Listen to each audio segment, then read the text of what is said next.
animal world is really exciting. Shall we go on a trip to explore them? Are you ready to join me? The northern gos-hawk is a medium-large raptor in the family Accipitridae, which also includes other extant diurnal raptors, such as eagles, buzzards, and harriers. As a species in the genus Accipiter, the gos-hawk is often considered a true hawk. It is a widespread species that inhabits many of the temperate parts of the Northern Hemisphere. It is the only species in the genus Accipiter found in both Eurasia and North America. It may have the second widest distribution of any true member of the family Accipitridae, behind arguably only the golden eagle, which has a broader range to the south of Asia than the goshawk. The only other acciptrid species to also range in both North America and Eurasia, according to current opinion, is the more Arctic restricted rough-legged buzzard. Except in a small portion of southern Asia, it is the only species of gos-hawk in its range, and it is thus often referred to, both officially and unofficially, as simply the gos-hawk.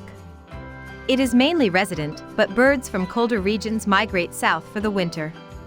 In North America, migratory gos-hawks are often seen migrating south along mountain ridge tops at nearly any time of the fall depending on latitude.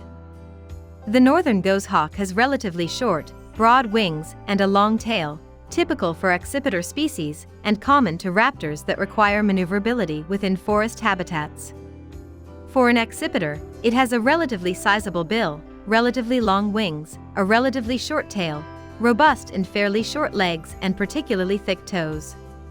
Across most of the species range, it is blue-gray above or brownish-gray with dark barring, or streaking over a gray or white base color below, but Asian subspecies in particular range from nearly white overall to nearly black above.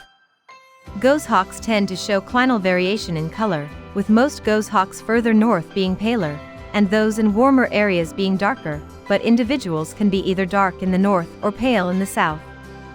Individuals that live a long life may gradually become paler as they age, manifesting in mottling, and a lightening of the back from a darker shade to a bluer pale color. Its plumage is more variable than that of the Eurasian sparrowhawk, which is probably due to higher genetic variability in the larger gos-hawk. The juvenile northern gos-hawk is usually a solid to mildly streaky brown above, with many variations in underside color from nearly pure white to almost entirely overlaid with broad dark cinnamon brown striping. Adults always have a white eye stripe or supercilia, which tends to be broader in northern Eurasian and North American birds. Molting starts between late March and late May. The male tends to molt later and faster than the female. Molting results in the female being especially likely to have a gap in its wing feathers while incubating, and this may cause some risk, especially if the male is lost, as it inhibits her hunting abilities and may hamper her defensive capabilities, putting both herself and the nestlings in potential danger of predation. The molt takes a total of 4 to 6 months, with tail feathers following the wings, then lastly the contour and body feathers, which may not be completely molted even as late as October. As typical of the genus Accipiter, the northern gos-hawk has relatively short wings and a long tail, which make it ideally adapted to engaging in brief, but agile and twisting hunting flights through dense vegetation of wooded environments.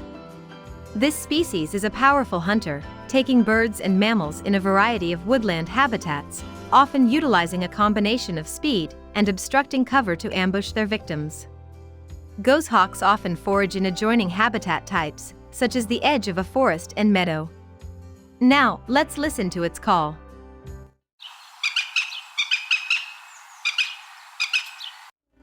Cool, isn't it? I hope you enjoyed it.